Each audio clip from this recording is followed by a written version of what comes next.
nessa noite o pastor Evanildo Lucena, que vai estar ministrando a lição de número 2. Pastor Fernando, faça uma oração pelo pastor Evanildo, para poder abençoar essa ministração. Senhor nosso Deus, nós queremos te dar graças nesse momento tão lindo que o Senhor nos concede, nesta noite estarmos aqui na tua casa, nos assentarmos à tua mesa, para, Senhor, receber tudo aquilo que o Senhor já tem colocado no coração, na mente do teu servo, o pastor Evanildo Lucena. Que o nosso coração possa ser uma terra fértil, onde a tua palavra será semeada e que através da tua palavra nós possamos ter uma vida que agrade a ti e de toda forma da nossa vida nós possamos aplicá-la no nosso dia a dia. Abençoa todos os teus servos que aqui estão, na igreja sede, os nossos queridos que estão nas redes sociais, que o Senhor nos abençoe. Derrama uma graça, uma unção poderosa sobre o teu servo neste momento e sobre o coração de cada um, em nome de Jesus. Amém.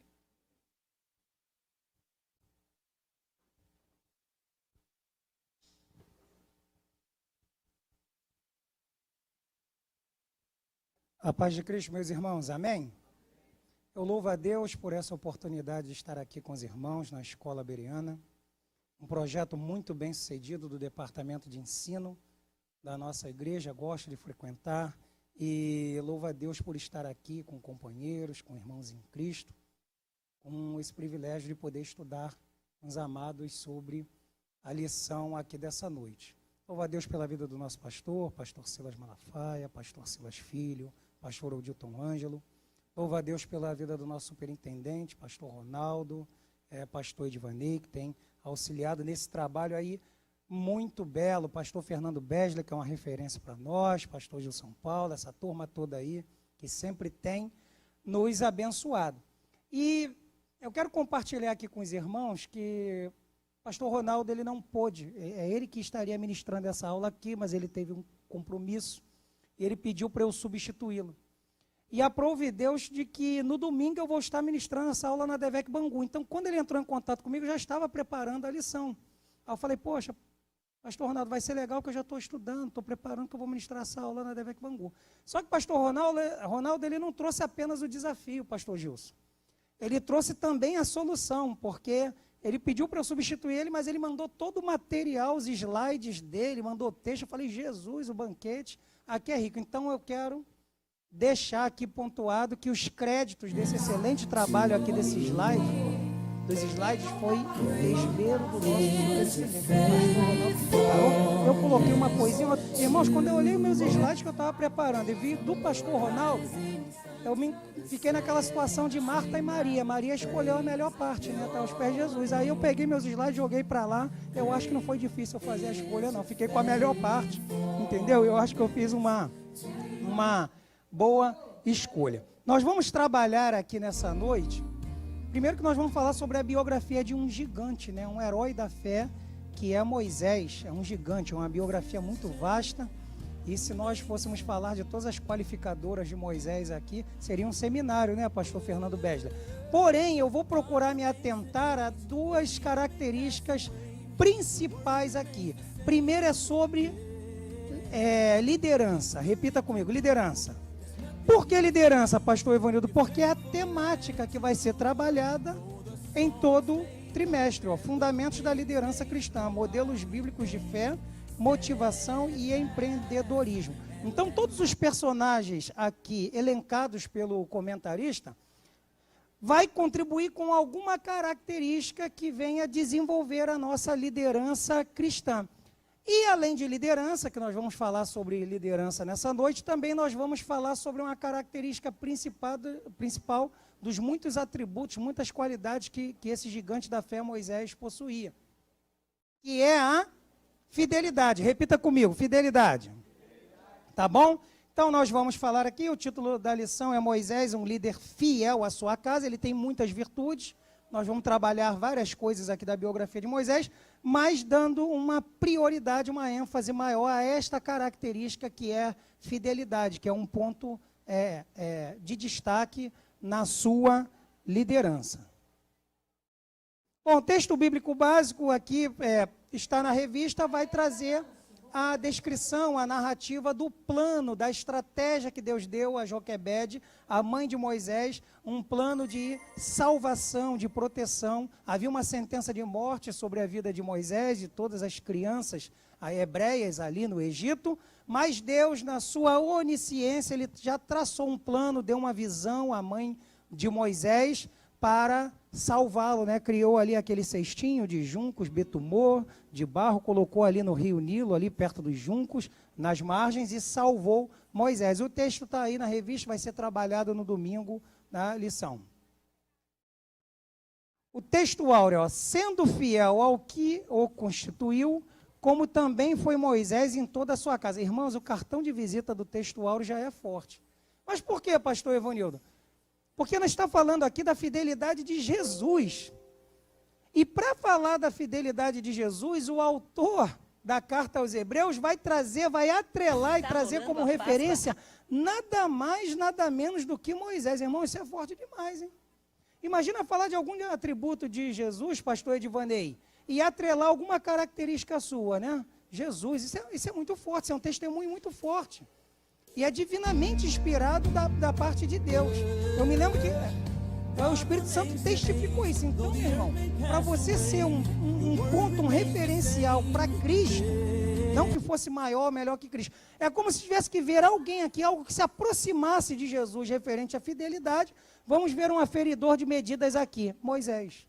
Isso não é pouca coisa. Eu me lembro que quando foi implantado o Plano Real, em 1994, uma das medidas, para o plano ser bem sucedido, uma das medidas econômicas da equipe econômica ali do Ministério da Fazenda foi atrelar o valor do real ao dólar. A paridade, R$1 valia $1. Só que agora, com o decorrer do tempo, a fragilidade da nossa economia, os equívocos de decisões políticas das nossas autoridades, hoje já disparou isso. Mas era uma referência, né? E é isso aqui nós vemos, olha só a grandeza da biografia desse personagem bíblico, Moisés. Vamos lá, o primeiro objetivo da lição, os objetivos da lição, entender que a fidelidade é uma virtude é uma qualidade. E nem todo mundo possui as mesmas virtudes, né? É uma virtude pessoal de quem preza por sua identidade. Primeiro, fidelidade é uma virtude muito atrelada ao seu caráter, ao conjunto de valores que você é formado. E isso vai te identificar. O seu caráter e as suas atitudes vai trazer uma marca, positiva ou negativa. E como cristãos, eu espero que sejam positivas. Então, para quem é servo de Deus, se Jesus ele foi fiel, como cristãos, seguidores de Cristo, nós precisamos ter essa virtude no nosso caráter. Entender que a fidelidade moral é uma virtude de quem sabe enxergar a diferença entre o certo e errado. Irmãos, vocês já viram que pode ser nas civilizações mais rudimentares, menos desenvolvidas, já viu que sempre tem um senso de justiça, tem uma liderança ali e eles precisam arbitrar as causas ali?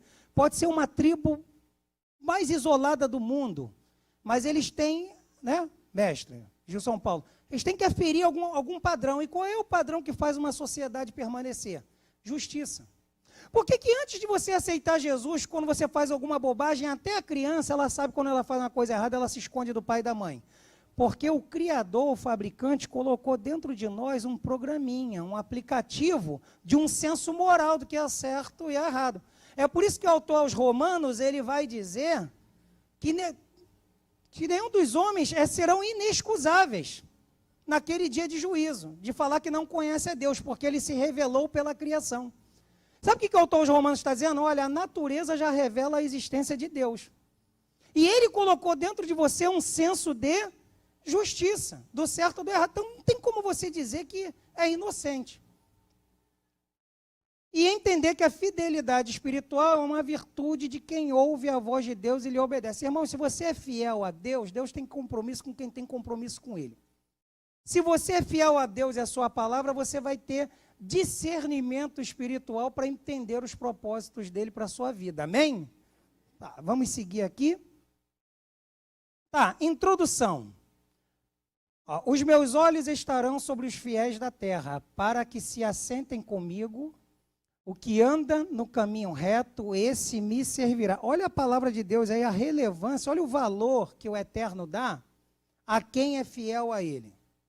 E eu gostei de separar esse versículo aqui, porque esse versículo vai testificar a respeito de Moisés. Moisés recebeu um grande projeto, um grande propósito da parte de Deus, mas Deus só confiou isso a ele porque ele era fiel.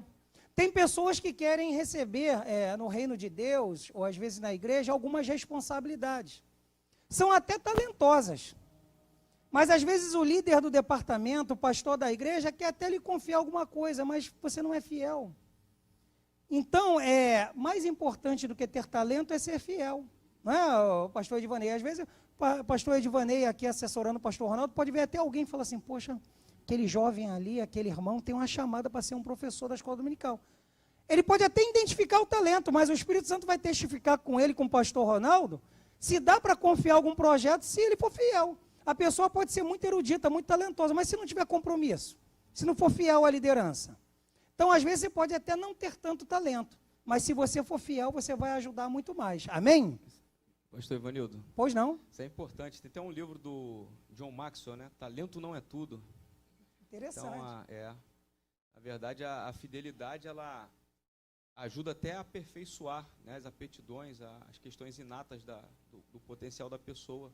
Porque a fidelidade é você cumprir o que você se obriga. Então, quem cumpre, perpassa por uma prática. Quem perpassa por uma prática, alcança uma melhora na performance do que desenvolve, né? Amém, perfeito. Obrigado pela sua contribuição. Aí vamos lá, aqui na introdução, ó. Moisés é um dos maiores exemplos de liderança das Escrituras. A maioria dos judeus e dos cristãos e de outras religiões, igualmente, considera Moisés um dos líderes mais capazes de todos os tempos. Não temos dúvida disso. Mas eu vou trazer alguns dados aqui, porque não adianta a gente ficar chovendo numa molhada. Irmãos, primeiro, nós vamos ver que Moisés ele teve uma vida longeva, cerca de 120 anos. E ele deixou um legado, ele produziu muita coisa, ele passou por diversos processos até Deus cumprir o propósito na vida dele. E além de ter uma vida longeva e guiar o povo de Israel durante 40 anos, irmão, tenta ficar no mesmo cargo durante 40 anos, isso não é moleza não. A grande questão da liderança nem sempre é você chegar a uma função, a um cargo, é você se manter e cumprir, chegar àquele objetivo, é a longevidade. Tem gente que vem com um monte de ideia, um monte de projeto, fogo de palha, acaba rápido. Mas aquilo que permanece, estava até conversando com o pastor Fernando Besler, falando de um projeto, pela graça eu também faço parte, acho que cerca de 10 anos, mas é mais tempo que isso, que existe, que é o Cefec, né? O Cefec. E Moisés, ele vai deixar um legado, primeiro, ele escreveu o Pentateuco, irmãos. Ele construiu todo um ordenamento jurídico de uma nova nação que iria existir, e os milagres que ele realizou, entendeu? Isso é uma coisa muito grande, por isso que ele é uma das maiores lideranças da história, não só no meio cristão, ele deixou um legado muito grande. Então, não adianta você fazer muita propaganda de si mesmo. O que vai aferir o teu trabalho e a tua liderança é o legado, é o que você constrói, se você agrega valor às pessoas. Amém? Eu acho que eu passei um aqui, deve ser essa seta aqui para voltar, certo? Um dos maiores líderes. Então, pela sua longevidade, o grande tempo que ele liderou o povo de Israel, os escritos, né, as obras que ele deixou, os milagres que ele realizou, são extremamente impactantes, né? Então, o comentarista foi muito feliz em colocar a biografia de Moisés, falando a respeito de liderança cristã, e não só isso, abordando um ponto bem relevante do seu caráter, que é a fidelidade. Agora, o que é liderança? Que o pastor Edvanei já deu um spoiler ali, já nos ajudou. Olha só, liderança é o processo de conduzir as ações ou influenciar o comportamento e a mentalidade de outras pessoas. O verdadeiro líder, ele não conduz o povo com opressão, com ameaça. Ele consegue, com o seu carisma, com o poder da sua liderança, apresentar um projeto, apresentar um caminho, apresentar uma visão, e todo o grupo é contagiado a estar num único pensamento para desenvolver aquele projeto aqui. Eu lembro da visão do nosso pastor Silas, de construir esse templo aqui, né? Eu cheguei aqui 1 ano e meio, peguei ainda 1 ano e meio, pouquinho tempo da gestão do pastor José Santos, e nós estávamos naquele templo no 1191. E isso aqui era um estacionamento, né? Era um prédio velho, um estacionamento, só que o pastor Silas já tinha uma visão de enxergar essa igreja aqui para 6.000 pessoas, né? E foi, se eu não me engano, foi 23 milhões de reais na época. E já estava entrando em colapso aquele templo ali, mas ele já estava à frente. Eu já achava tão bacana aquele templo ali, pastor Fernando. Cheguei e falei, poxa, que templo bacana, que legal, que igreja que funciona bem. Mas para ele já viu que tinha algo maior. E aí o resultado, hoje nós estamos nessa sala aqui, com toda essa estrutura, porque Deus deu uma visão ao nosso pastor, ele contagiou todos nós, participamos desse projeto e hoje nós vemos isso aqui uma realidade. Amém? Louvado seja o nome do Senhor. E eu trouxe um exemplo aqui da história de qual é o impacto de uma liderança. O pastor Evanildo me traz exemplos concretos, mas não só bíblicos, no meio secular. Eu vou trazer 3 lideranças aqui que foram impactantes, 3 gigantes, 3 homens aqui na história. Primeiro, eu gosto muito da biografia de Winston Churchill, que foi o primeiro-ministro britânico durante um período mais sombrio da história da humanidade no século XX, que foi a Segunda Guerra Mundial. Graças a este homem visionário, Winston Churchill, ele impediu que toda a Europa fosse capturada pelo nazismo, daquele endemoniado do Adolf Hitler. E olha que coisa interessante, o seu antecessor, o Premier Chamberlain, achava que estava tudo tranquilo, que a Alemanha, quando a Alemanha perdeu, teve o armistício, um tratado que interrompeu a Primeira Guerra Mundial, a Alemanha saiu destruída dali, ela teve que pagar uma grande indenização e ela tinha uma ordem que ela não podia ter um exército de mais de 100.000 soldados e ela não podia se rearmar.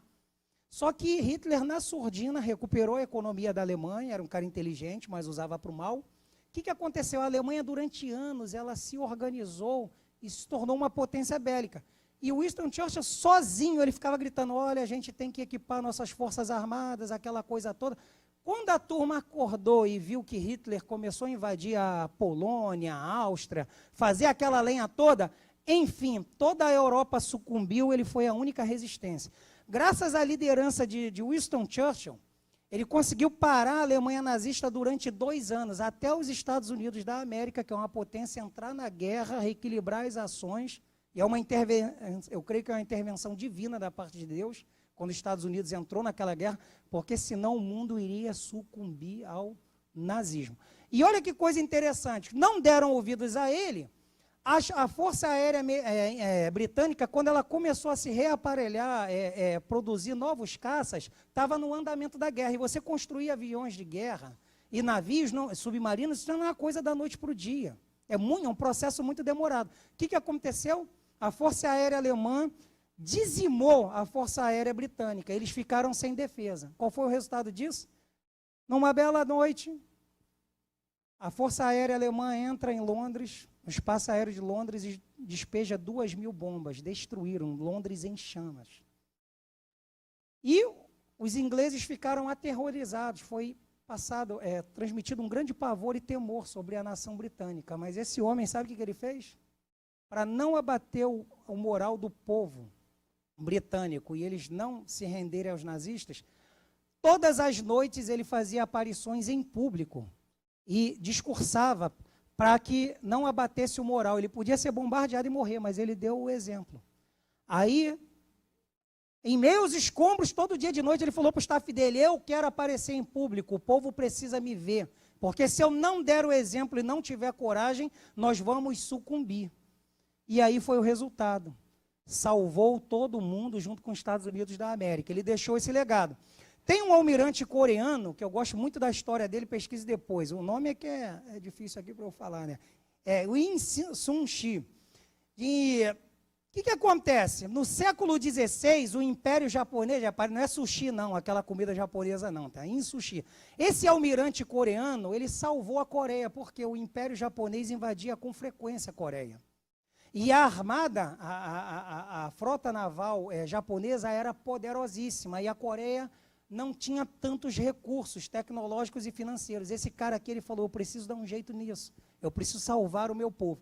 Aí ele desenvolveu uma técnica que ele construiu uns navios menores, com formato de um casco de tartaruga, com lanças, uma tecnologia toda diferente, com uma cabeça de dragão, que eram mais ágeis e se deslocavam mais rápido, eram mais resistentes.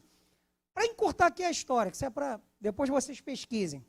A frota japonesa era centenas de navios poderosos, grandiosíssimos. Se eu não me engano, chegava a quase 1000. Ele tinha poucas dezenas de navios. Ele ficou num canal ali, que ele abateu toda a frota japonesa com uma estratégia que ele teve de criar esses navios de formato de casco de tartaruga, que tinha toda uma tecnologia que os japoneses não conheciam, e ele, com poucas dezenas de navios, ele salvou a nação dele. É um dos maiores heróis de lá, da Coreia, tem uma grande estátua lá para ele. Isso é o resultado de uma liderança. Falei do pastor Silas, falei de Winston Churchill, falei deste almirante, e também não é da nossa religião, mas o que é bom a gente deve falar, como Gandhi, que conseguiu, com um movimento pacífico, pedir ao Império Britânico defender a autonomia e a independência da Índia, sem lançar mão de armas, com a paz, ele conseguiu contagiar o povo indiano e libertou o seu povo. Agora eu falei aqui no âmbito secular, agora imagina se a liderança secular consegue fazer tudo isso, imagina a liderança bíblica. E você é guiado, capacitado pelo Espírito Santo de Deus. O que eu e você não podemos fazer, irmãos? Nós podemos fazer exércitos baterem retirada, muralhas serem destruídos. Por que você está preocupado com esse problema aí? Vê a galeria dos heróis da fé. Eu falei os feitos desses homens na esfera secular, mas você possui o Espírito Santo de Deus, você serve ao Deus de Abraão, Isaque, Jacó e Moisés. Levante as tuas mãos e glorifique ao nome do Senhor, que Deus tem te dado uma liderança à luz da Bíblia para realizar coisas extraordinárias. Quantos creem nisso? Amém? Então, liderança bíblica é ensinar e guiar pessoas ao arrependimento e reconciliação com Deus, ajudando-as a crescer espiritualmente. Irmãos, esses feitos desses homens aí foram extraordinários, mas nada se compara a você conduzir a pessoas a se reconciliar com Deus. Essa é a nossa missão da igreja, a agência promotora do reino de Deus aqui na terra. Vamos seguir a aula? Ó. Isso aqui foi um conceito meu, né? Isso aqui eu tive uma ideiazinha, eu estava refletindo. Ó, liderança é um dos pontos decisivos entre o sucesso e o fracasso de um grupo ou instituição. Pastor Ivanildo, me explica isso. E eu vou até beber uma água aqui.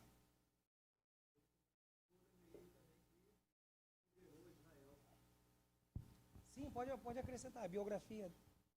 Falar nessa mulher também tremenda também, que chamava-se Golda Meir, que liderou a nação israelita também. Ah, que bênção, né? Que bênção, e cumpriu o propósito do povo de Deus, né? A história do povo judeu é lindíssima. Obrigado pela sua contribuição. Depois deixa até aí, vou até anotar para pesquisar, né? Que é sempre bom aqui a biografia dessa mulher aí, dessa grande estadista. Ó, a liderança é um dos pontos decisivos entre o sucesso e o fracasso de um grupo ou instituição. Vou trazer um exemplo aqui.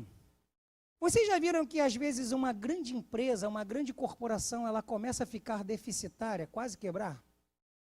E aí entendem que precisam mudar o CEO, o presidente da empresa.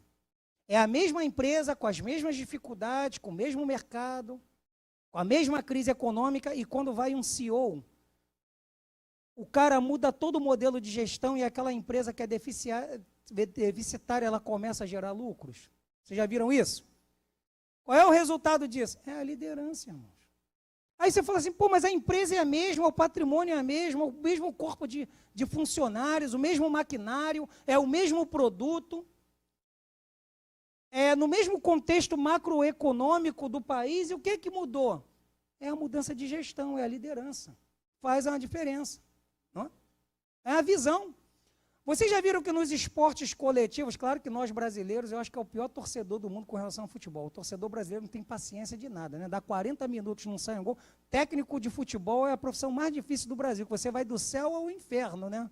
Você vai de gênio a besta em minutos, né? Você está vendo um jogo, a torcida está te chamando de burro, aí bate na canela do atacante, a bola entra, é campeão, a torcida já começa a te ovacionar. Mas, às vezes, vocês já viram que, às vezes, tem equipes poderosas de basquete, vôlei, futebol, que tem uma estrutura maravilhosa aquele time, o time é muito bom, mas a coisa não anda. E quando muda a liderança, quando muda às vezes o treinador, a coisa começa a fluir. Aí tu fala assim, não, é porque o cara tem conhecimento de esquema tático diferenciado. Não é só esquema tático, às vezes é a liderança do grupo, no vestiário. Às vezes o time é muito bom, mas não acredita mais na visão do antigo treinador. Ou tem rachas, tem problemas de relacionamento. Aí quando aquele treinador, que às vezes é um cara muito competente, mas ele perdeu a credibilidade do grupo, chega um outro até mais limitado.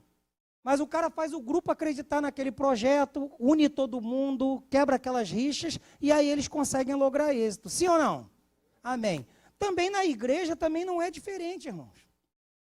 Às vezes é confiado a liderança, pode ser confiado numa igreja ou na família, qualquer tipo de liderança.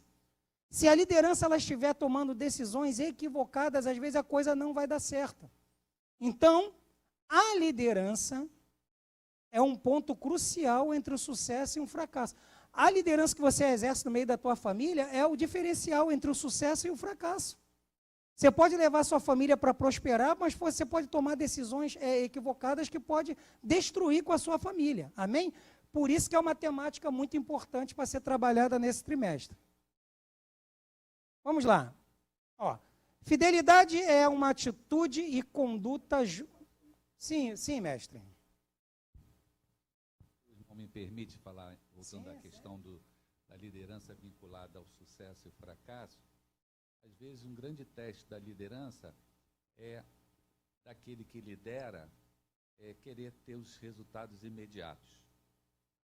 Perfeito. E se nós olharmos, analisarmos, muito dos grandes líderes, eles não tiveram resultados imediatos.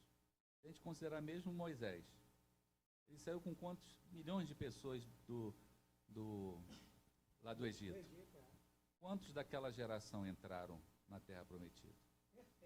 Poderia ser considerado até um fracasso como líder, né? Uma pessoa, mas só que a visão dele não era ali, né? A visão dele era mais adiante, uma visão de uma liderança de uma nação, de construção de uma nação.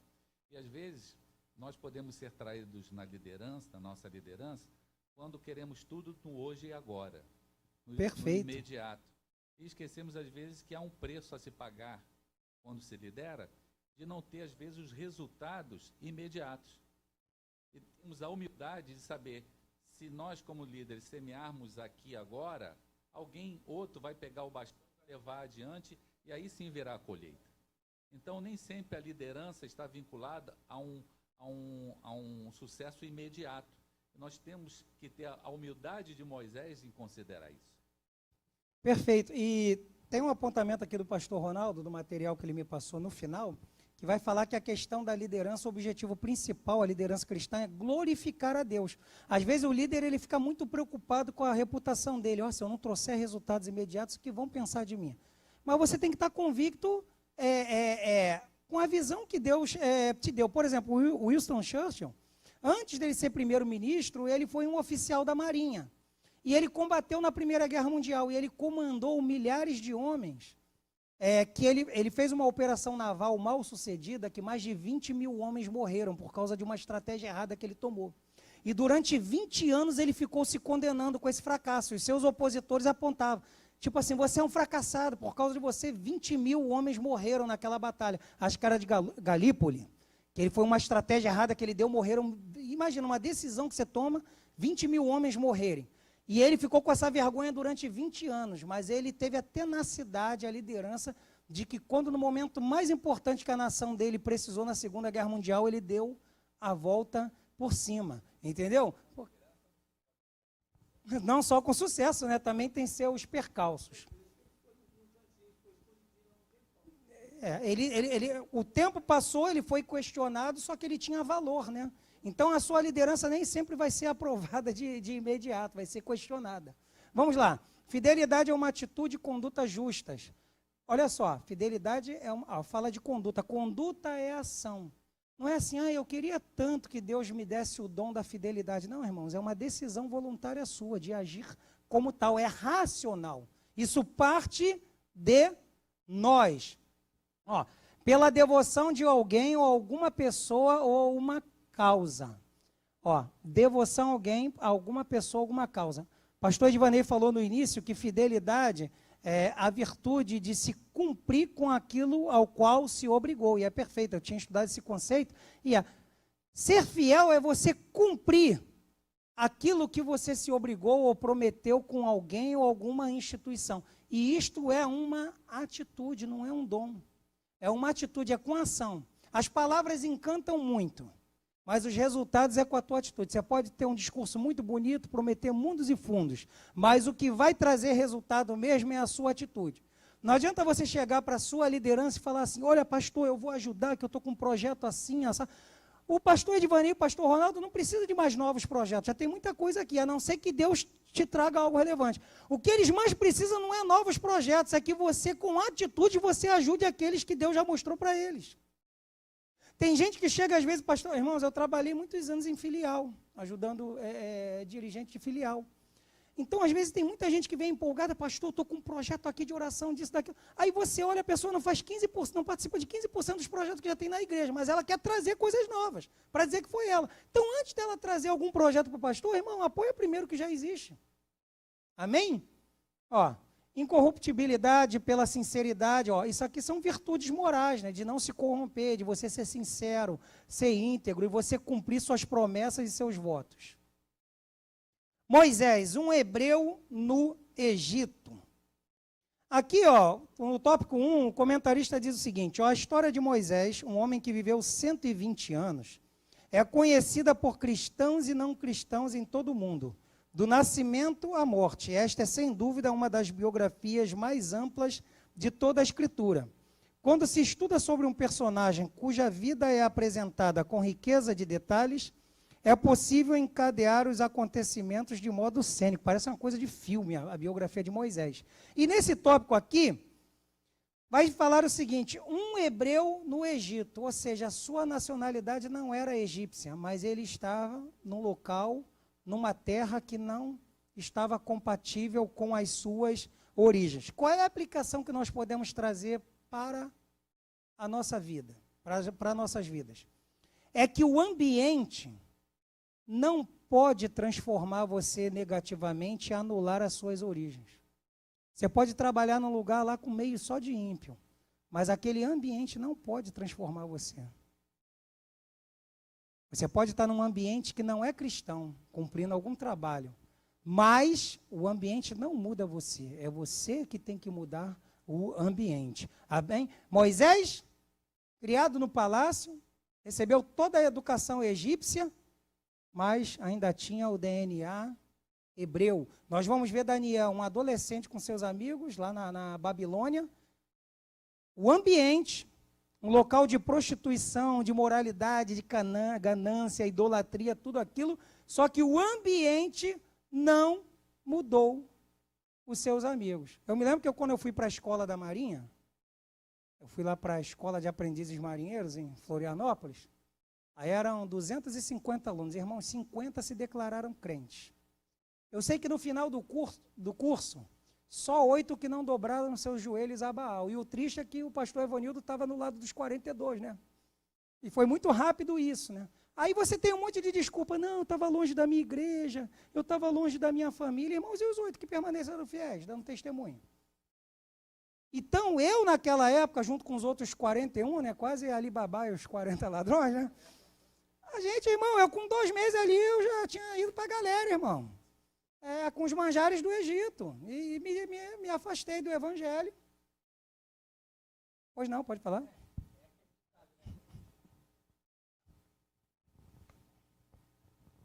Boa noite, a parte do Senhor. Paz.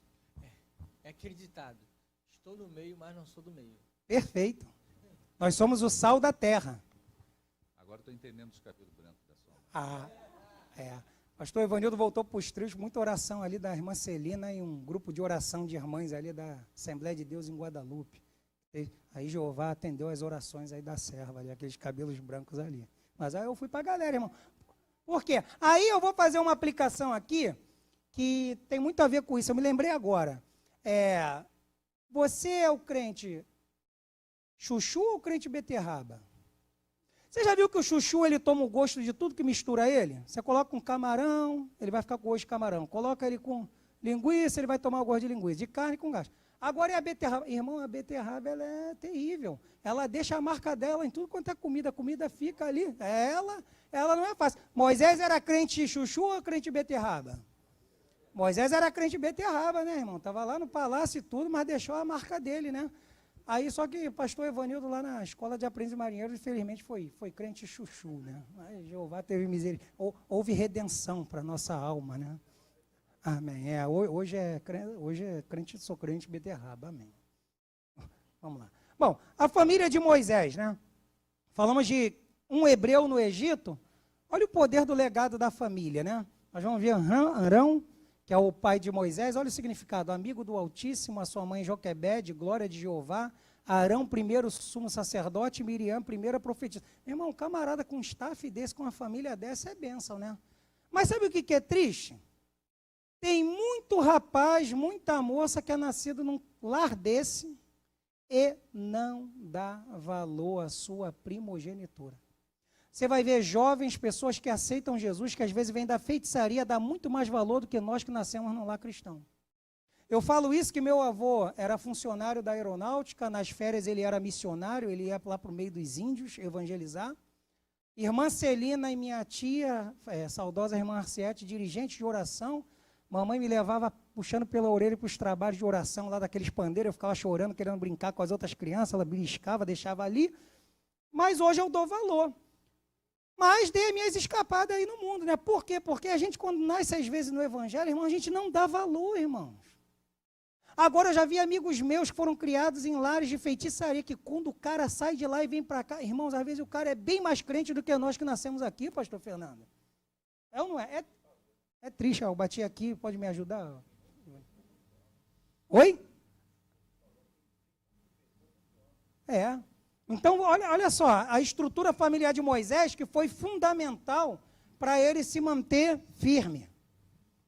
Pastor Evanildo, antes Pode de falar. prosseguir, isso aí tem a ver com a fidelidade, na verdade, e também com as referências sobre o que é fidelidade.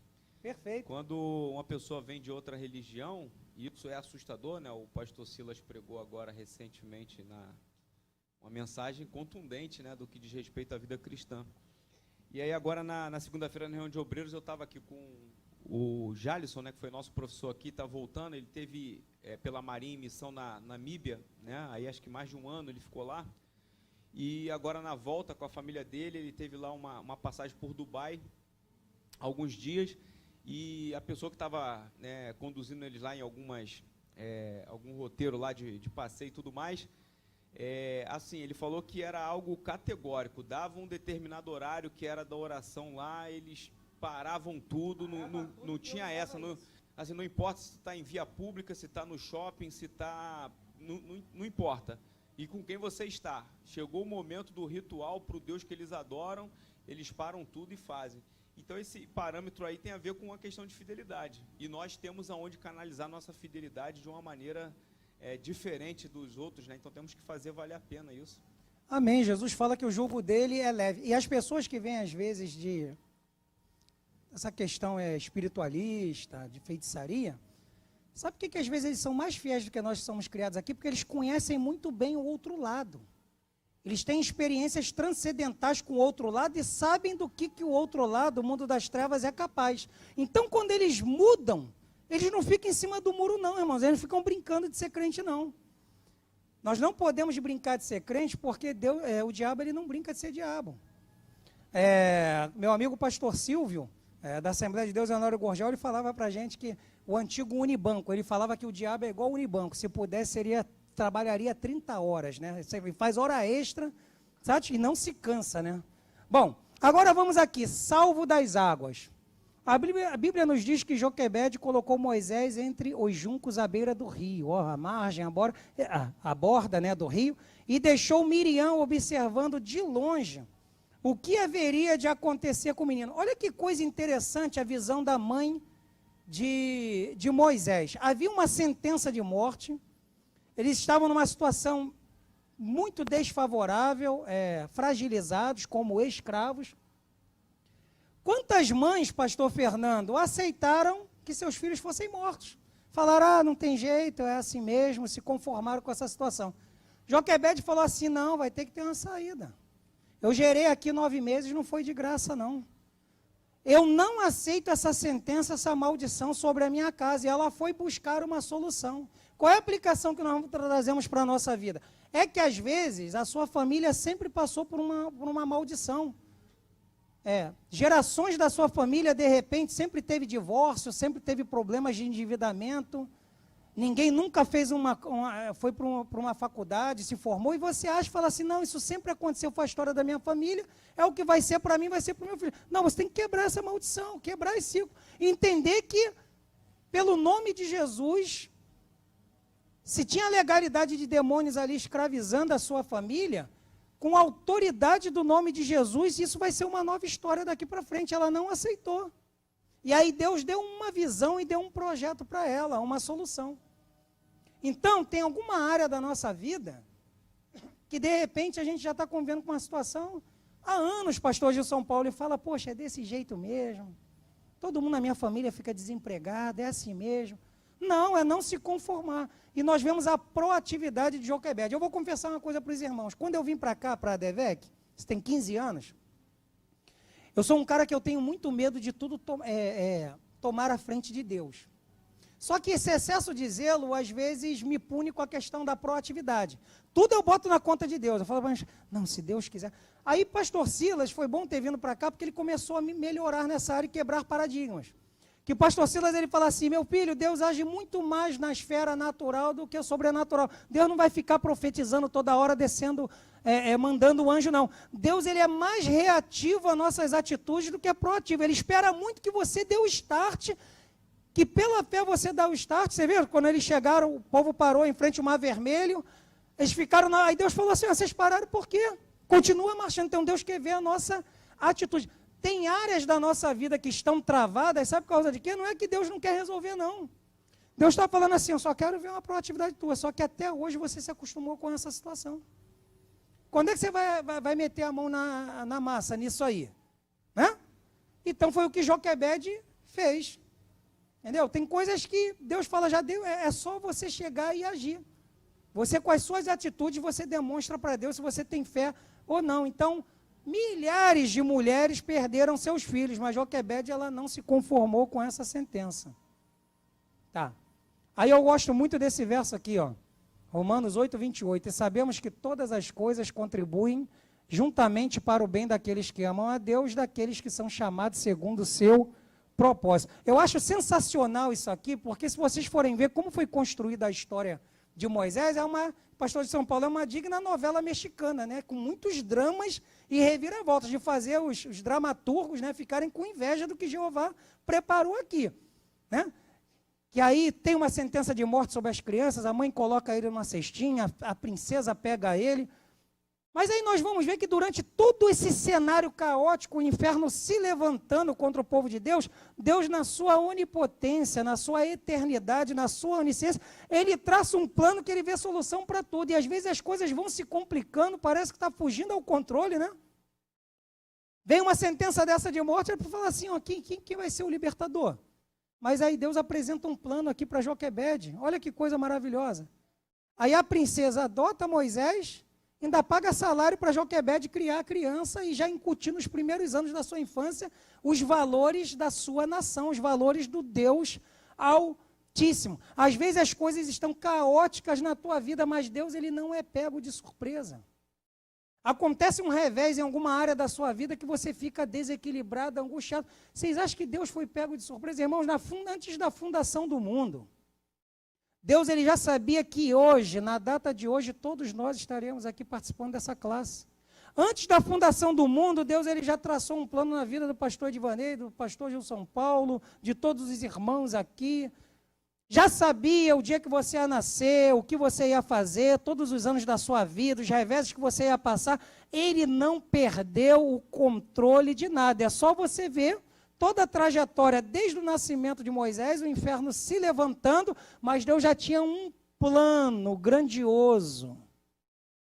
Um plano que excede ao nosso entendimento para o seu servo e para o seu povo. E às vezes a gente se desespera com uma conta de R$100 que está atrasada há 2 dias. Aí um Deus que sustenta todo o universo, apenas pela palavra do seu poder, ele está do seu trono rindo e falando, meu filho, está tudo controlado aqui, é minha soberania. Você está perdendo a noite de sono por causa dessa continha de R$100 aí. Até hoje eu te sustentei, Aí meu chega filho. aquele pix assim na notificação. Chega aquele pix, aí você fala, Jeová é Deus, né? Quem pode receber isso aí, amém? Uma salva de palmas pela vida do pastor Edivanei. Foi profeta nessa noite aqui. Não, eu tava brincando com a minha esposa essa semana, né? Rapaz, é tão gostoso quando chega um pix assim, né? Tu tá na rua, coisa... Pô, uma notificação de um pix, meu Deus do céu. Aí você... Eu vou contar uma. Deus levantou... O pix é só o fruto, né? Tem isso. Deus levantou um profeta que eu ia ser professor de EBD, alguns anos atrás. E o irmão estava numa fase dura, igual o coco, irmão, uma prova, eu e a irmã Luciana. E aí eu estava triste, né? Eu falei, meu Deus, como é que eu vou dar aula lá para a classe dos jovens da igreja que eu era? Eu não tenho dinheiro para comprar dicionário bíblico, comentários, que essa literatura é cara, eu duro igual um coco. Aí eu estava fazendo um curso de obreiros lá na igreja. Aí o coordenador do curso falou assim, irmãos, hoje nós vamos sortear aqui um dicionário bíblico, tá? E cada um recebeu um número. Aí o meu número era 223. Ele falou assim, eu não vou fazer sorteio de papel, não. Aí eu orei, eu falei, Senhor, não tem uma literatura para dar aula, é só a revista EBD, a Bíblia acabou. Eu queria tanto comprar esse dicionário, eu não tenho dinheiro, eu queria ganhar. Aí orei, né? Aí o coordenador falou assim, Jeová, às vezes, quando você está com fé, ele complica mais as coisas. Ele fala, isso aqui está muito fácil para mim, igual o Gideão, né? Não, tem muita gente aí, 32 mil, 22 mil, tem muita gente aí. É só com 300. Aí ele falou assim, não vou sortear o papel não, vou pegar entrou uma criança, pastor Fernando, 5 ou 6 anos de idade. Irmãos, uma criança de 5 ou 6 anos, ela vai falar 9, 8, ela vai falar 223, um número com 3 dígitos. Aí entrou uma garotinha com 5 anos, aí ele falou assim, eu vou perguntar essa menina aqui, ela vai dizer o número. Eu falei, aí a minha fé desfaleceu, irmão. Fez assim, ó. Aí eu falei, Jeová, como é que essa menina? Aí a menina parou e falou assim, professor, eu ouvi bem um número aqui na minha cabeça, 223, eu dei um salto assim, falando em mistério, rodando, ninguém aqui nunca viu, né? Deve ver o pastor Evanildo rodar, glorificar. Aí eu vi que realmente é Jeová, né, irmão? Porque tinha um propósito nisso, né? Amém? Vamos seguir aqui? Bom, aquele que foi retirado do rio, onde os inimigos queriam afogá-lo, seria a pessoa que faria com que a nação israelita passasse pelas águas, e logo depois veria seus inimigos serem vencidos, afogados pelas águas do Mar Vermelho. O local que seria a sentença de morte dele foi onde ele cumpriu o propósito. Às vezes essa empresa que você está aí tão triste, com um chefe tão atribulado, que você não vê expectativa nenhuma, que parece o vale de ossos secos, ali em Ezequiel 37, é ali que Deus de repente quer mudar a tua história, né? É o Deus do improvável, né, o pastor de São Paulo? Amém. Vamos seguir aqui, ó. Instruído em toda a ciência do Egito. Ó, no palácio, Moisés comia a melhor comida, vestia as melhores roupas e recebia a melhor educação. Quando a Bíblia diz que Moisés foi instruído em toda a ciência dos egípcios, Atos 7, 22, esse era o nível mais alto de conhecimento humano existente. Irmãos, olha, raciocinem comigo. O propósito de Deus, de Moisés, ser adotado pela princesa, pela filha de Faraó, não é que Deus queria dar, não, eu gosto tanto do meu filho, eu vou deixar ele num conforto, numa vida boa, ali numa rede, no palácio. Não, o propósito não era esse. Deus, quando coloca você num lugar de honra, que tenha bastante recurso, não é apenas para o seu bel prazer, para o seu capricho. Tem uma finalidade de você estar perto daqueles recursos ali. Pastor Silas diz que sempre sonha sonhos que vai alcançar pessoas.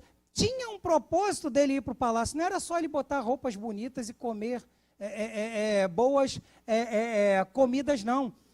Na realidade, Moisés, quando ele retira o povo de Israel do Egito, ele vai retirar uma nação que não tem território, não tem um ordenamento jurídico, não tem profissionais com alta formação nas classes da sociedade para ela se organizar, o povo judeu. Eles não tinham organização político-administrativa, não tinha ordenamento jurídico, não tinha uma organização militar E ele tinha que construir uma nação do nada. Do nada. O doutor Azambuja, no livro de Teoria Geral do Estado, ele vai dizer que para uma nação, para um Estado existir, precisa de 3 elementos: governo, povo e território, para você constituir o Estado. Para vocês terem uma ideia, o Estado brasileiro, que é a República Federativa do Brasil, está constituído pela Carta Magna, a Constituição de 88, que é o ordenamento jurídico maior que vai trazer, vai estruturar toda a nossa sociedade, os órgãos, as leis, os direitos, os ramos do direito.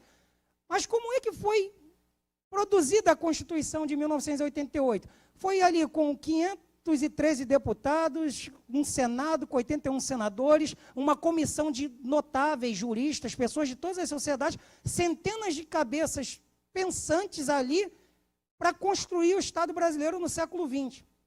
Agora, como é que você ia construir o Estado hebreu há 3.000 anos atrás, se não tinha todo esse staff, essa tecnologia? Precisava ter alguém com uma altíssima formação para organizar esse Estado, essa nova nação, que sairia do Egito. E precisaria ter uma formação invejável. Por quê? Nós vamos ver que nos tempos antigos, antes da Idade Moderna, onde os pensadores ali, Locke, Rousseau, Montesquieu, os filósofos gregos 500 anos antes de Cristo, eles pensavam a organização das nações, dos estados. E até que Montesquieu, Rousseau vão trabalhar isso e vão ver que o poder não podia ficar nas mãos de dos homens, de um homem só, na monarquia absolutista, que um rei, se ele fosse mau, ele julgava com iniquidade, ele fazia um monte de coisas ruins. Aí falaram, tem que dividir o poder em legislativo, executivo e judiciário, que é muito perigoso colocar todo o poder nas mãos de um homem. Olha, isso você vai ver cerca de 28 séculos depois de Moisés. Agora, Moisés poderia organizar toda essa estrutura jurídica, político-administrativa de Israel. Então, ele precisava ter uma formação. Os príncipes, naquela época, em todos os impérios e reinos, as pessoas têm uma ideia lúdica, né, de desenhos, de filmes, que a vida de príncipe é uma maravilha, né, que você tem um monte de roupa, você pode fazer o que quiser, que é só brincar no palácio. Negativo. Os príncipes, irmãos, na maioria das vezes, eles tinham uma educação muito rígida, que eles passavam o dia inteiro estudando várias línguas, vários idiomas, várias ciências. Eles tinham que ter aulas de artes marciais, defesa pessoal, artes da guerra, porque eles, como estadistas, eles tinham que negociar com impérios, com nações, eles tinham que falar com embaixadores em outros idiomas. E eles tinham que ter... Então, a formação de um príncipe era uma coisa absurda. Nós vamos ver Dom Pedro II. Dom Pedro II foi príncipe do Brasil. Dom Pedro II, como criança, ficou órfão, né? E ele foi criado ali por uma regência de tutores, de notáveis. A rotina de Dom Pedro II como príncipe não era uma infância que uma criança normal tinha, não. Ele acordava ali cerca de 6 horas da manhã, ele já começava os seus estudos em vários idiomas, várias ciências, e ia até a noite. Ele teve uma carga de estudo pesada. Por quê? Porque ele ia tomar decisões e organizar um império brasileiro. Por isso que Moisés teve toda essa erudição, toda essa formação, porque não era só libertar o povo, depois ele tinha que organizar o Estado hebreu, e ele tinha que ser o executivo, legislativo e o judiciário. Hoje a gente tem um poder judiciário com várias esferas, poder executivo, legislativo, e às vezes nós não ficamos satisfeitos com o resultado, né? Agora você imagina essa carga toda dele. Por isso que ele tinha que ter essa capacidade. Qual é a aplicação para os nossos dias atuais? Hoje é importante a liderança da igreja buscar uma formação. Quanto mais qualificados nós estivermos, nós vamos utilizar tudo isso para o reino. É por isso que quando se coloca ministros por indicação política e não por indicação técnica, do quadro técnico, nós vamos ver como é que o país sofre. É ou não é? Quando tem um governo que privilegia estabelecer quadros técnicos de pessoas com currículo capacitadas, o país vai para frente. Mas quando coloca indicações políticas, nós vemos os resultados desastrosos. Então, por isso que ele foi instruído em toda a ciência no Egito, porque ele seria um estadista. Ele, além de libertar o povo, ele ia organizar o Estado hebreu. Instruído em toda a ciência do Egito. Por milênios, o Egito manteve uma cultura surpreendentemente única, complexa e estável, que influenciou as culturas posteriores da Europa. Irmãos, olha só, se Moisés ele já precisava ter uma educação de um príncipe, porque ele seria um estadista e ia organizar o Estado hebreu, ele também não recebeu essa formação de qualquer reino e de qualquer império, mas foi simplesmente do maior império da época, da maior superpotência. E isso faz diferença? Faz diferença. Por quê? É só vocês verem todos os impérios ao longo da história. Nós vamos ver o Império Egípcio, o Império Grego, o Império Babilônico, Medo-Persa, Império Romano. Nós vamos ver no século XX duas superpotências, que é os Estados Unidos da América e a União das Repúblicas Socialistas Soviéticas. Nós vamos ver que quando uma nação ou um império se transforma numa superpotência, há um grande desenvolvimento econômico, tecnológico, acadêmico, cultural e esportivo. Essa sociedade, ela floresce, ela tem tudo do que é do melhor. Então, Moisés não teve só uma educação como príncipe, mas ele teve a melhor educação.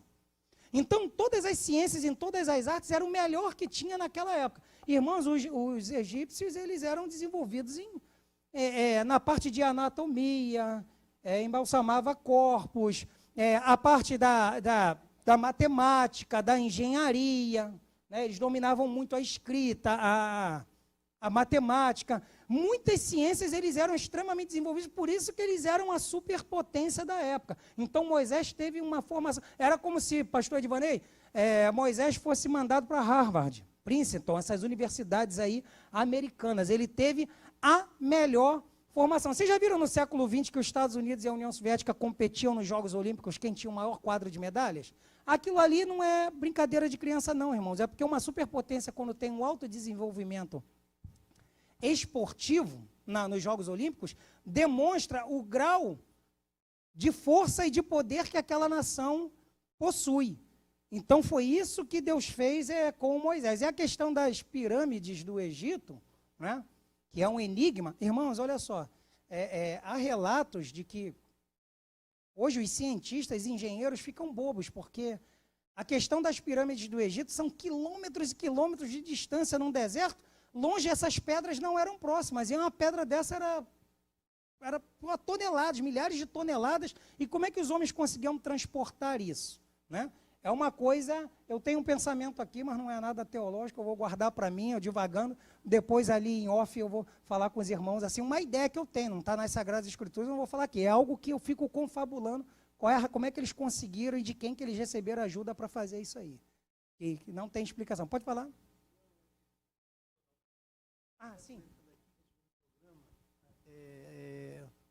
Os alienígenas, então, eles pegam muito nessas situações aí, entendeu? Então, a gente está comentando, a gente fica até impressionado, o senhor falou aí, coisas grandiosas, muito à frente do tempo deles, entendeu? E outra coisa, pastor, eu falei com a minha esposa, e tudo eles vão na Bíblia, toda a resposta que eles procuram, eles vão na Bíblia. Isso, é muito bom, pastor, muito bom. Então eu vou falar aqui.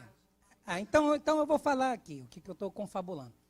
O que acontece? Os maiores guindastes hoje, no século XXI, não conseguem carregar as pedras que eles transportavam há 3.000 anos atrás. Eu não descarto a possibilidade de, como o Egito era uma nação muito idólatra e politeísta, eu não duvido que demônios, entidades, de repente, forneceram esse conhecimento sobre-humano para eles para serem adorados e glorificados. Eu não descarto essa possibilidade.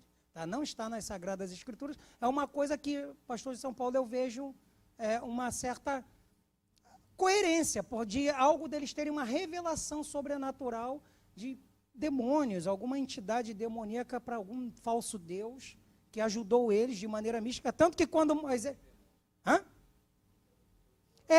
tanto que, olha só, quando a vara é lançada, né, Arão lança a sua vara, que se torna em serpente, o que os magos fazem? As duas primeiras pragas do Egito, eles imitam também. Então, eu acredito que, de repente, eles receberam desses demônios essa tecnologia para serem adorados. Não posso provar isso, é uma ideia que passa pela minha cabeça, mas eu não tenho nenhuma comprovação científica.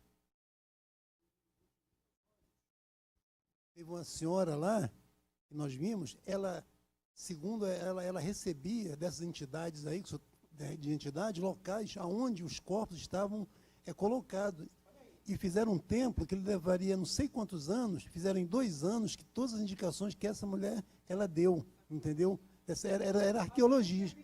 Era arqueologista, mas ela era totalmente ligada com isso. O tempo que eles fizeram, levando não sei quantos anos. Eles fizeram em 2 anos e meio. Eu contei isso uma vez com um colega meu que não é cristão.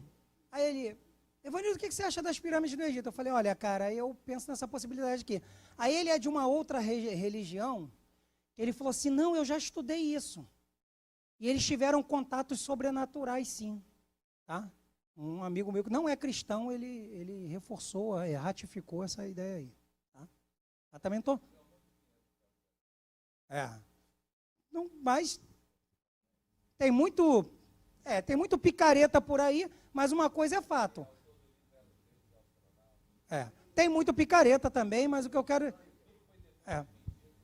muito picareta, mas eu não descarto a possibilidade, como eles adoravam falsos deuses, eu não sei se eles receberam algum incentivo, alguma orientação. Uma coisa é fato, até hoje ninguém consegue explicar esse desenvolvimento tecnológico deles para essa época, 3.000 anos atrás. Né? Também não vou afirmar aqui nenhuma doutrina, isso não está escrito na Bíblia. Tá? Aqui nós estamos confabulando, né? Divagando.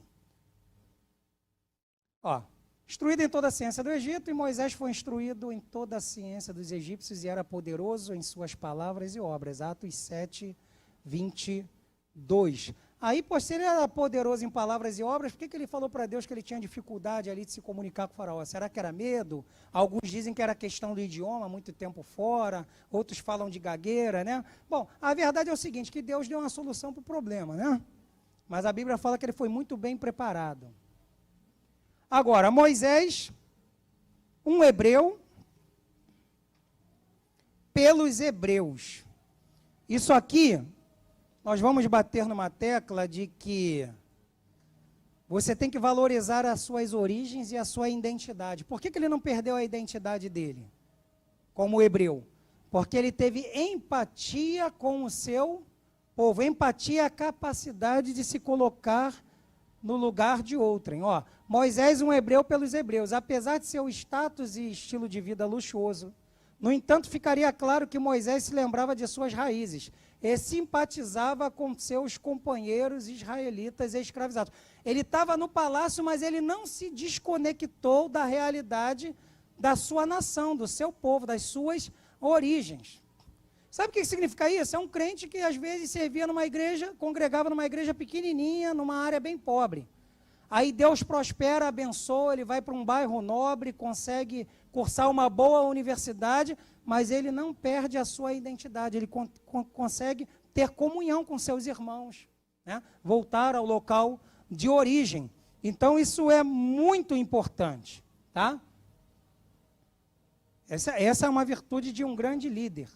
Um líder não rejeita suas origens. Pode-se afirmar com certa propriedade que se Moisés quisesse manter-se fiel à casa do Egito, em vez de ser fiel à casa de Deus, ele seria sucessor do trono de Israel. Aqui, a casa de Faraó. Aqui o comentarista diz o seguinte, na revista do professor, todo ato de fidelidade requer uma renúncia, ele abriu mão de muita coisa. Nós vemos que quantos políticos rejeitam as origens, né?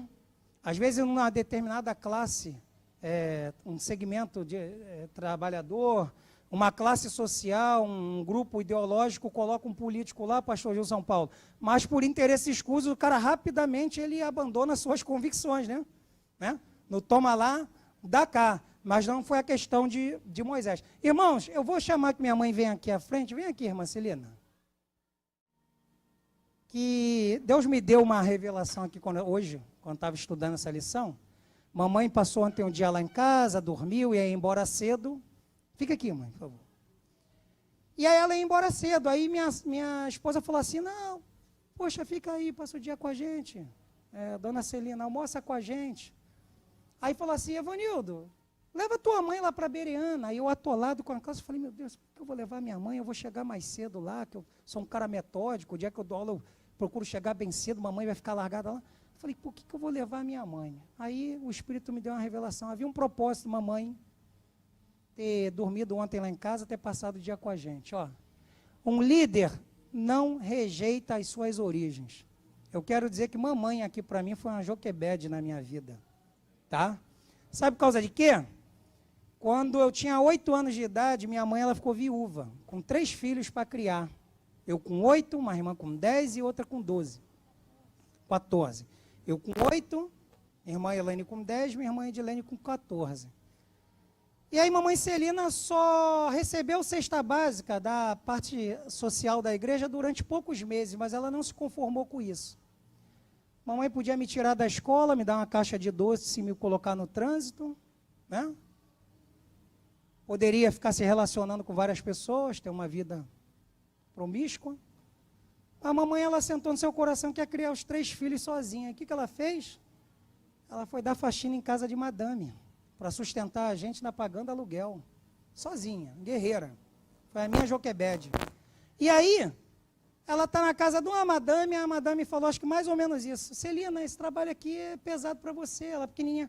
Você quer aprender a passar roupa? E a madame, com dinheiro, ensinou ela a passar roupa com toda uma técnica, falou, você vai ganhar dinheiro com isso. Ela se cadastrou numa agência de diaristas e criou os 3 filhos passando roupa em casa de madames, aí me criou. Se hoje eu sou um militar, tenho uma carreira militar, sou casado, tenho uma família, tenho uma formação acadêmica, sou um pastor, foi porque essa Joquebede passando roupa em casa de madame preparou um junco aqui e me guardou. Amém? E eu tenho o maior orgulho de falar isso. Tem gente que tem vergonha da casa que morava, do bairro que morou. Eu tenho o maior orgulho. Mamãe, passadeira de roupa, me criou. Aí, na minha formatura no curso de formação de sargentos, era uma grana, era no Garden. Não, o Clube Garden era uma festa da minha turma, 350 terceiros sargentos. Aí...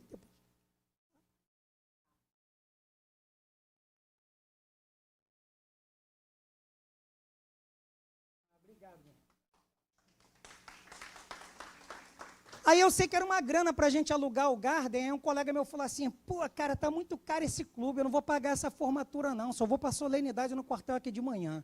Aí eu virei para ele e falei assim, cara, esse dinheiro aí da formatura, eu vou comprar uma calça de marca, um tênis e uma roupa e vai tudo para lá.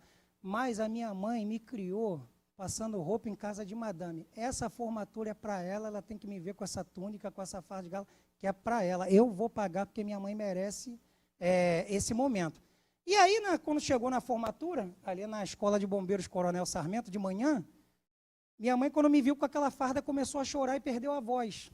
Aí eu fiquei preocupado, meu Deus, minha mãe passando mal na minha farda. Aí ela não conseguia falar, e depois ela me contou que quando eu tinha 6 anos de idade, ela foi na casa da saudosa irmã Gismar, uma irmã de oração, e a irmã orou por mim, apontou e falou assim, Celina, esse menino vai ser militar e vai ser um pastor. Ela pegou essa palavra.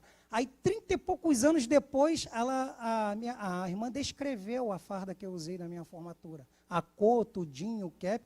Aí, eu com 6 anos de idade, aí aconteceu, minha mãe lembrou daquela promessa. Tá bem? Um líder não rejeita as suas origens. Não tenha vergonha da sua família, não tenha vergonha da tua casa, do bairro onde você mora. Não seja o que você é, não tenha vergonha. Deus pode te levar para lugares altos, mas não esqueça as suas raízes. Tá bom, mamãe? Obrigado aqui. Hoje eu entendi porque que a senhora veio aqui para a escola bereana. E, ó, um líder manso. E era o varão Moisés muito manso, mais do que todos os homens que havia na terra. A mansidão aqui significa paciência e humildade. Tem pessoas que são brigonas, agressivas, ofendem. Isso não é sinal de grandeza, é fraqueza. Às vezes você receber a afronta, parece que ficou feio para você, mas é o contrário, é sinal de grandeza, tá? Vamos lá. Moisés, um tipo de Cristo, a tipologia bíblica, ele vai ser tipo um espelho que vai reproduzir, anunciar, sinalizar o que Jesus seria para nós e para a igreja. Não dá tempo aqui, mas... depois, com calma, eu posso disponibilizar esse material aqui que o pastor Ronaldo fez. Olha as convergências entre o ministério de Moisés e de Jesus. Tá todas as referências aqui, pode ficar disponível para os professores.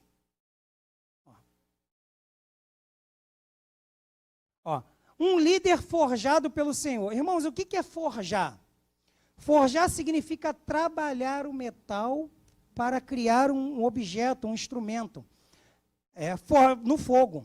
É trabalhar o metal no fogo, exatamente, mestre. É moldar, fabricar. E a forja é um forno e um conjunto de instrumentos que o ferreiro se utiliza para preparar o metal para construir uma ferramenta. Nós vamos ver que os 3 períodos da fase de Moisés, 40 anos no Egito, 40 anos em Midian e 40 anos no deserto, é Deus colocando ele no forno e forjando. Por isso que na nossa vida tem muitas adversidades, irmãos. Deus ele faz uma promessa e às vezes aquilo vai se cumprir 15, 20 anos depois. Você fala, por que demora tanto? É porque Deus está te forjando, te colocando no forno, para quando cumprir a promessa, você estar preparado para exercer aquele propósito. José teve aquele sonho, era adolescente, mas só com os 30 anos que aí José vai ter a maturidade. Ele foi forjado durante muitos anos na casa de Potifar. Nós vamos ver que até Davi ascender ao trono, ele foi forjado. Nós vamos ver que Abraão também, até a promessa se cumprir. Então nós passamos por esse processo da forja. Tem uma espada, vocês já viram os samurais japoneses, os samurais? Eles tinham uma espada ali no século XV que era terrível, que é a katana, que era uma lâmina e um metal muito peculiar, muito resistente, muito letal. E eles tinham uma tecnologia que para você forjar uma espada japonesa dos samurais, katana, leva meses para o trabalho de forja, é uma coisa muito trabalhosa, na bigorna, para você fazer uma arma de excelência. E é isso que Deus faz na nossa vida, ó. Moisés viveu 2 experiências contrastantes, uma no palácio como príncipe e outra no deserto como beduíno pastoreando ovelhas, subindo montanhas e caminhando entre as pedras debaixo de um sol causticante. Olha só, irmãos, tem crente que só sabe ser fiel quando está no palácio, mas quando tem o tempo de beduíno, deixa de ser crente. Agora tem crente que só fica aos pés de Jesus quando é tempo de beduíno, pastor de São Paulo. Mas se Deus colocar no palácio, desanda tudo. É por isso que o apóstolo Paulo fala que ele estaria em Filipenses preparado para posso todas as coisas naquele que me fortalece. Sei estar com abastança ou estar abatido. Paulo ele era forjado para em todas as situações. Você vai ver que o ambiente não mudou. Moisés no palácio era crente, como o beduíno era crente também. Então, por isso que em Eclesiastes 7,14 diz o seguinte, no dia da prosperidade goza do bem, no dia da adversidade considera, porque Deus fez tanto o dia bom quanto o dia ruim. Deus ele quer que você seja crente no dia da escassez, mas também no dia da abundância. Amém? Aí tem crente que Deus não pode botar no palácio, porque senão se desvia, irmão. Vamos seguir aqui que o horário já passou. Um líder forjado pelo Senhor, Deus incumbiu Moisés de voltar para o Egito e liderar o seu povo, rumo a Canaã, que havia jurado dar ao patriarca Abraão. Deus ele te forja, te prepara durante muitos anos, não é para nada. Quando você está pronto, tem uma missão, tem um propósito a ser realizado. Deus ele não ele não tem o sadismo de ter prazer no nosso sofrimento, há um propósito. Essa prova que você está passando aí tem uma finalidade, vai te fazer melhor para o reino. O retorno. Ele foi forjado durante os 80 anos e agora ele tinha que cumprir o propósito. Após muito relutar, Moisés partiu em missão para o Egito, em obediência a Jeová. E muitos foram os embates com o faraó. Só que quando Deus te chama para um propósito, não vem mar de flores não, nem tudo vai dar certo não. Aí as coisas começam a ficar mais complicadas. Vocês viram que o coração de faraó se endureceu? Aí ele mandou aumentar a carga do povo. Aí o povo falou assim, Moisés, para com isso. Você disse que veio nos libertar, mas agora nós estamos sendo mais afligidos. Já viu que quanto mais você ora e jejua, que você pensa que Jeová vai resolver o problema, a tribulação aumenta, irmão? O problema financeiro, o problema de saúde, é porque ele quer que o nome dele seja glorificado. Mas mesmo relutando, ele foi. Ele foi lá e obedeceu. A fidelidade tem um custo. Assim como Jesus não hesitou em entregar sua vida para o resgate de muitos, Moisés decidiu pagar o preço para o resgate de seus irmãos. Irmãos, quando Deus te forja, te dá um propósito, às vezes te dá um temor, como você sabe as lutas que você vai passar, mas quer que eu te diga? É melhor você sofrer pelo propósito de Deus, na obediência, do que fugir como Jonas para fugir de Nínive.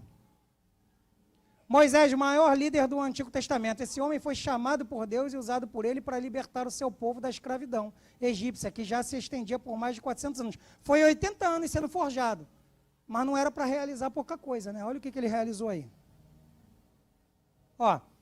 Isso aqui, e aí já estamos caminhando para o final, é o último slide. O pastor Ronaldo fez umas considerações importantes, que eu nem vou comentar, eu só vou ler, que já está autoexplicativo aqui os apontamentos do pastor Ronaldo e encerro a aula. O chamado divino do líder tem como objetivo glorificar a Deus. Deixa eu pegar a página aqui, isso. Aí só vou ler aqui os conceitos do pastor Ronaldo, que estão excelentes. O exercício da liderança bíblica não tem como objetivo a perpetuação do seu próprio nome, mas o de glorificar a Deus, que eu falei no início da aula, e abençoar seus liderados. O líder que realmente foi chamado por Deus não deve trabalhar em benefício próprio, mas sempre buscando honrar a quem o chamou. Tem muito líder que se perde porque ele quer que a glória seja dele, né? Autopromoção. Decisões devem ser tomadas, mesmo que envolvam medo e risco. Hebreus 11, 27. Pela fé deixou o Egito, não temendo a ira do rei, porque ficou firme, como quem vê aquele que é invisível. Moisés tomou a decisão de abandonar o Egito, a segurança de Israel, e sair para a terra prometida, a segurança de Deus, mesmo sabendo que teria que passar pelo deserto. Irmãos, para as coisas de Deus acontecer na nossa vida, a gente tem que tomar atitude, sair do lugar. Quando Deus diz marcha, é hora de se mover. Um líder verdadeiro tem um senso de justiça. Hebreus 11, 29. Pela fé os israelitas atravessaram o Mar Vermelho, como por terra seca. E tentando isso, os egípcios foram afogados. É responsabilidade dos líderes espirituais liderar o povo de Deus através do Mar Vermelho da vida. O mar está na frente de nós. As montanhas estão de ambos os lados de nós. E o inimigo está se aproximando atrás de nós, mas se Deus diz que Ele vai abrir o mar e dar passagem a seco para o outro lado, podemos confiar nele. Se Ele está mandando você atravessar esse mar, confia, porque Ele vai fazer. Líderes precisam de pessoas para segurá-los quando o trabalho fica pesado. Aqui o pastor Ronaldo vai falar de Arão e Ur, que ajudaram Moisés quando estava clamando naquela batalha contra os amalequitas. Nenhum líder faz nada sozinho, o nosso pastor ensina muito isso para a gente. E finalizando, as riquezas de Cristo são maiores do que as riquezas do Egito. Mesmo que o caminho para a riqueza de Cristo nos leve através do sofrimento, ainda vale a pena seguir a Cristo. Hebreus 11, 26. Exatamente. É triste. Tendo por maiores riquezas o opróbrio de Cristo do que os tesouros do Egito. Coisas extraordinárias como fez com Moisés. Que Deus vos abençoe, pastor Edivanei. Agradeço a oportunidade. Maravilha, meus irmãos. Quantos foram abençoados com essa ministração?